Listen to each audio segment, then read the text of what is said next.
Ce qu'il faut que vous ayez en tête, c'est que il y a toute une sorte de taxe qui intervient donc, dans le monde de l'entreprise, donc dans le monde de la finance de l'entreprise et de son droit donc, applicable.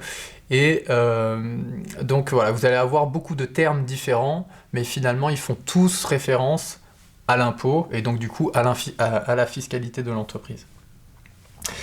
Donc en premier lieu, la première chose que l'on va pouvoir distinguer en fait finalement, ça va être l'impôt direct et l'impôt indirect, et donc finalement la TVA fait partie de ces deux notions-là. La TVA, qu'est-ce que c'est ? Finalement, c'est un impôt qui est indirect. Alors pourquoi on dit indirect ? Tout simplement parce que c'est un impôt qui sera fondu dans un prix, en fait. Donc, vous voyez, dans un prix de vente, vous allez avoir forcément donc, une TVA, et donc ça, c'est un impôt que l'on va payer, et qui est un impôt indirect, tout simplement parce qu'il est fondu. La différence entre impôt direct et indirect, c'est que finalement, l'impôt direct, il va être plutôt personnel. Donc personnel, pourquoi ? Eh bien parce que l'impôt direct, comme son nom l'indique, il est directement lié à la personne, donc soit les particuliers, soit les entreprises. Et donc, pour régler cet impôt, on recevra au préalable un avis. Donc c'est pour ça qu'on fait la distinction entre impôt direct et impôt indirect. Un impôt indirect, on ne reçoit jamais d'avis pour payer un impôt indirect. Vous voyez, la TVA est un impôt indirect, mais l'entreprise ne reçoit pas un avis à la fin de chaque mois pour payer sa TVA. C'est plutôt elle qui doit la déclarer, justement. Et c'est une notion aussi qu'il faut que vous compreniez que la TVA n'a pas d'impact n'a pas d'impact financier pour l'entreprise. C'est-à-dire que alors pourquoi ? Tout simplement parce que tout ce qu'elle vend, effectivement, elle va collecter de la TVA, et tout ce qu'elle achète, elle va pouvoir déduire la TVA. Donc en fait, après, c'est un jeu de collecte et de déduction de TVA qui se fait, et on va payer après la TVA, mais ça, c'est un cours, finalement, que vous allez avoir à proprement dit, et vraiment centré sur ça, qui est la déclaration et le paiement de la TVA. Donc sans aller jusque-là, pour aujourd'hui, simplement, donc voilà, il faut que vous ayez en tête ces notions-là d'impôt indirect et impôt direct. Alors l'impôt direct, on dit qu'il est l'impôt direct, on dit qu'il est personnel, donc comme je vous disais, parce que simplement on va recevoir un avis personnel, donc il n'est pas le même pour tout le monde, et en fait justement il est particulier pour tout le monde. Donc c'est pour ça qu'on reçoit un avis, parce qu'on n'aura pas la même chose à payer, que l'on soit monsieur un tel, ou une entreprise A ou une entreprise B. L'impôt indirect, lui, il s'intéresse, donc l'impôt indirect, il s'intéresse plus à la chose, finalement. Comme je vous ai expliqué, donc l'impôt indirect qui est la TVA, elle va s'intéresser à la chose. Donc c'est-à-dire que si j'achète pour 10 000 € de marchandises hors taxe, en France, nous, notre taux de TVA, il est de 20%, donc forcément, je vais devoir appliquer un taux donc, de 20% sur ce prix d'achat. Et donc là, j'aurai un impôt indirect qui est directement lié sur la chose. Donc c'est un impôt qui est dit proportionnel, en fait. Quand l'impôt indirect est lui plutôt progressif. Vous trouverez aussi en fait donc dans le cours deux extraits de loi deux extraits d'articles de loi que je trouve assez intéressants et qui en fait résument un petit peu le pourquoi du comment de la fiscalité, pourquoi elle existe et pourquoi et à quoi elle va servir en fait finalement. Donc vous voyez, vous avez l'article 34 de la Constitution de 1958 qui est donc dit que la loi fixe les règles relatives à l'assiette, aux taux et aux modalités de recouvrement des impositions de toute nature. Donc, vous voyez que ça c'est bien sûr la loi qui donne l'expression de ce taux-là via l'assiette. On reviendra en fait après sur les jargons à utiliser, vous allez voir dans quelques petites minutes après avoir fait cette introduction, on va parler du jargon autour de la fiscalité et on va vous expliquer ce que c'est une assiette. Ensuite, donc, vous avez l'article 13 de la Déclaration des droits de l'homme et du citoyen, qui est donc pour l'entretien de la force publique et pour les dépenses d'administration, une contribution commune et indispensable. Donc vous voyez que la contribution commune, c'est ce qui va donner naissance en fait à toutes sortes d'impôts. Voilà, c'est vraiment pour de la redistribution finalement. Donc il faut que vous ayez en tête que effectivement, donc nous en fait dans un contexte politique dans lequel on est, donc où on est donc dans une forme de république, on est là, enfin l'État est là, donc un petit peu comme un État-providence, c'est-à-dire qu'il va devoir donc récolter de l'argent pour pouvoir le redistribuer. Et donc finalement, les impôts en fait contribuent totalement à ça. Les impôts, ils contribuent au fait de aller ponctionner, si vous voulez entre guillemets, donc des réserves, donc soit des réserves d'entreprise ou des réserves de particuliers, pour pouvoir le resservir en fait au public, donc en redistribution, et pouvoir donc après créer tout ce qui est les sécurités sociales et les choses comme ça. Ce qu'il faut que vous ayez en tête aussi, c'est que dans le budget de l'État, donc dans le budget de redistribution, effectivement ce budget il prend naissance quelque part, et donc il prend naissance, comme on vous l'a dit, sur les impôts, impôts directs ou indirects.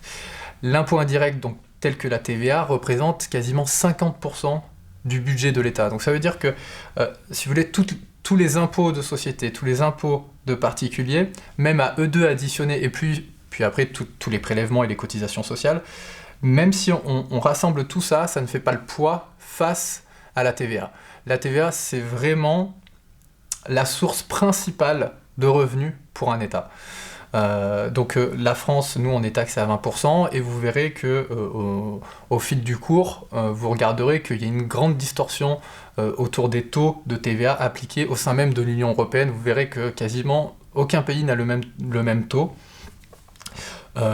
Mais pour vous dire simplement que, vous voyez, tous fonctionnent comme ça. Lorsqu'on est dans un état de république, en fait, eh bien, on est dans une stratégie de redistribution, et on partira toujours d'un modèle d'impôt direct et impôt indirect. Donc aussi, ce qu'il faut que vous sachiez donc, autour du droit, c'est que effectivement, donc, dans notre époque dans laquelle on évolue, on est donc dans un régime un petit peu de globalisation et de mondialisation, et donc finalement, la loi, elle aussi, en fait, prend part à tout ça. Elle prend part à tout ça comment ? Eh bien, tout simplement que tout ce qui va se passer sur un territoire, et bien sûr, les règles du jeu donc, sont données par la loi, par le droit, et donc bien sûr, ce qui va primer en fait en local restera la loi locale. Mais comme on est, nous, en fait, dans une politique un petit peu de globalisation et de mondialisation, on a forcément des échanges avec des États étrangers, ou alors que ce soit au sein de l'Union européenne, donc ce sera des transactions intracommunautaires, ou plutôt de l'exportation et de l'importation lorsqu'on est en dehors de l'UE, et bien simplement, il faut que vous sachiez qu'il y a une sorte de priorité en fait de lois applicables. Donc c'est-à-dire que en fait toutes les lois européennes et internationales primeront pour un même sujet par rapport à la loi nationale. Donc ça en fait ça veut dire que finalement toutes les entreprises qui vont faire de l'exportation ou qui vont faire beaucoup de livraisons intracommunautaires, seront plutôt régies sous la loi sous la loi internationale ou sous la loi de l'Union européenne, tout simplement, de la communauté européenne, et on ne sera plus sous la loi applicable de la nation française, quand bien même on reste une entreprise française qui a des relations commerciales avec une autre entreprise étrangère. Donc voilà, il faut que vous sachiez que les lois internationales et européennes prennent le pas sur le national, d'accord ? Et les lois internationales prennent le pas aussi sur les lois européennes. Il y a aussi une autre notion qu'il faut que vous ayez en tête, c'est la jurisprudence. Alors la jurisprudence, vous en avez peut-être pas entendu parler, mais alors la jurisprudence, qu'est-ce que c'est ? Finalement, en fait, c'est donc le droit. Donc vous avez bien sûr beaucoup de textes de loi qui sont régis pour justement donner les règles du jeu. Et elles sont données et elles sont écrites pour répondre aux problèmes les plus généraux, d'accord ? Donc même si évidemment il y a des cas exceptionnels dont la loi peut écrire des textes, ça y a pas de souci, mais il se peut qu'il y ait des trous ou des failles en fait dans la loi, et lorsqu'il y a un litige entre deux entreprises, eh bien, et que l'on se réfère à la loi, on voit que finalement la loi n'a pas prévu cette situation. Et donc, comme la loi n'a pas prévu cette situation, ça donne lieu finalement en fait à une faille du droit, un trou dans le droit. Et donc, pour remodeler à tout ça, eh bien finalement, on va faire en sorte que cette première décision, en fait, donc ce premier problème qui apparaît et qui n'est pas donc réglé par le droit, on va quand même le juger au tribunal, et la décision qu'on va lui donner sans texte de loi à côté, donc là on fait plus référence à l'impartialité du juge en fait, et donc là finalement la décision que le juge prendra sur cette affaire bien spécifique, eh bien ça va donner lieu à une jurisprudence, et ça veut dire qu'en fait toutes les affaires qui seront plus ou moins semblables à celle-ci et qui ont plus ou moins le même problème que celle-ci, eh bien on pourra cette fois-ci non pas se référer sur la loi parce qu'il n'y a pas de texte de loi, mais se référer sur la jurisprudence. Donc ça veut dire qu'on aura déjà un exemple connu, concret, dans lequel le problème de l'entreprise actuelle a déjà été abordé et a déjà été solutionné. La jurisprudence, ce sera l'interprétation de la loi via un cas concret, tout simplement. Et ce cas concret, en fait, sera la base déterminante pour juger les affaires suivantes. Pour les juridictions, alors voilà, donc après, effectivement, ce qu'il faut que vous ayez en tête aussi, c'est que au sein même de la loi, donc de toute cette matière-là, il y a donc des juridictions en fait bien distinctes pour simplement en fait séparer les domaines de compétences de chacun, et donc chaque tribunal aura une compétence bien particulière pour traiter au mieux en fait ce à quoi elle doit solutionner. Là vous allez voir en fait à travers le cours que on vous a mis les degrés de juridiction. Donc effectivement vous avez vous avez tout d'abord donc une notion à distinguer entre le civil et le pénal. Alors le pénal, ce sera pour vous, il faut que vous disiez que le pénal c'est l'endroit où l'on va donner des peines. Voilà.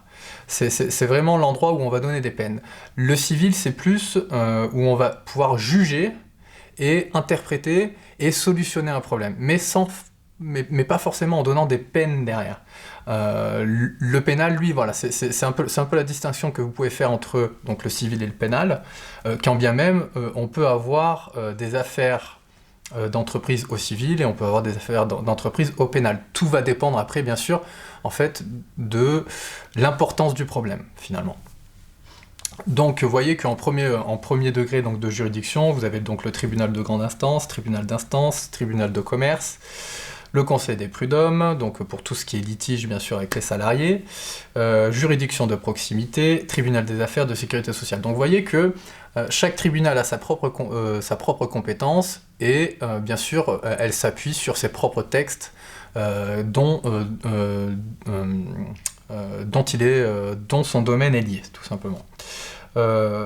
Ensuite, donc, au pénal, vous avez donc tribunal pour enfants, tribunal de police, tribunal correctionnel et la cour d'assises. Donc, lorsque vous avez une affaire traitée en fait au sein même d'un tribunal, donc vous avez une première décision qui est prise, et donc en fait, si on est d'accord. En fait, si tout le monde est d'accord, ben ça s'arrête là, donc la procédure est finie, parce qu'on vient d'avoir la décision du juge.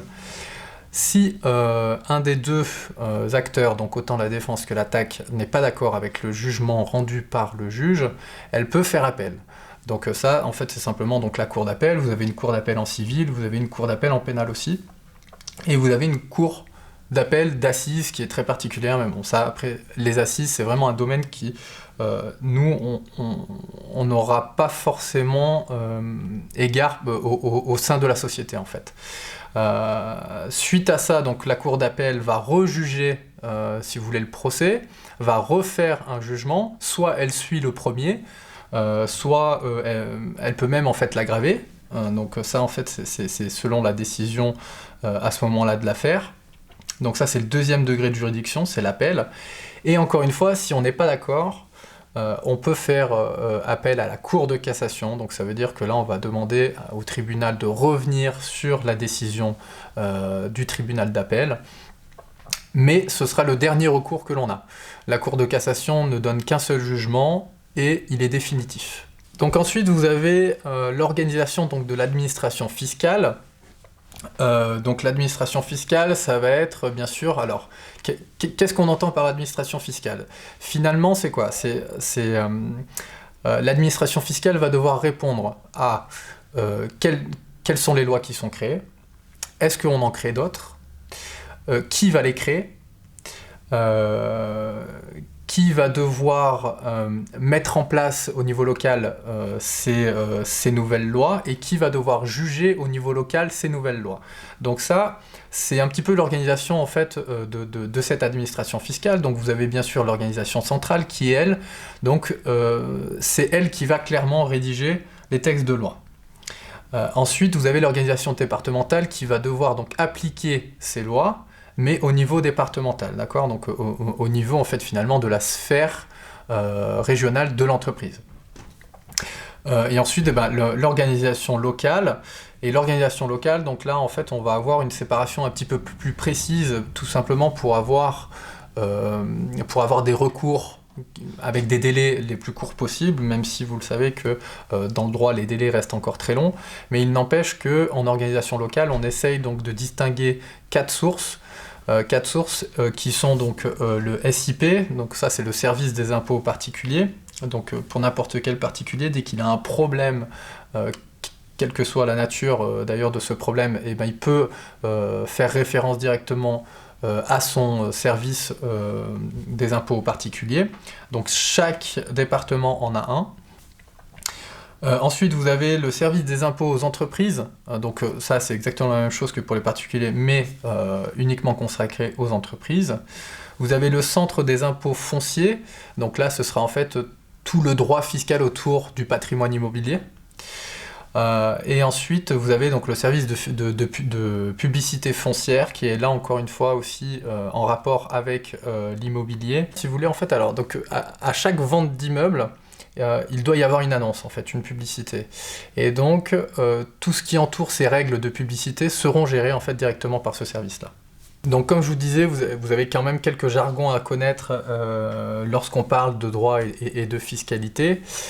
Donc, l'assiette fiscale, il faut que pour vous, ça fasse référence donc, à la base imposable. Donc, quand on parle d'assiette fiscale d'un particulier, finalement, c'est ses revenus, d'accord, sur lesquels il va être, lui, imposé. Donc c'est sa base imposable, donc, qui est constituée de ses revenus, que ce soit des revenus de salaire ou des revenus fonciers.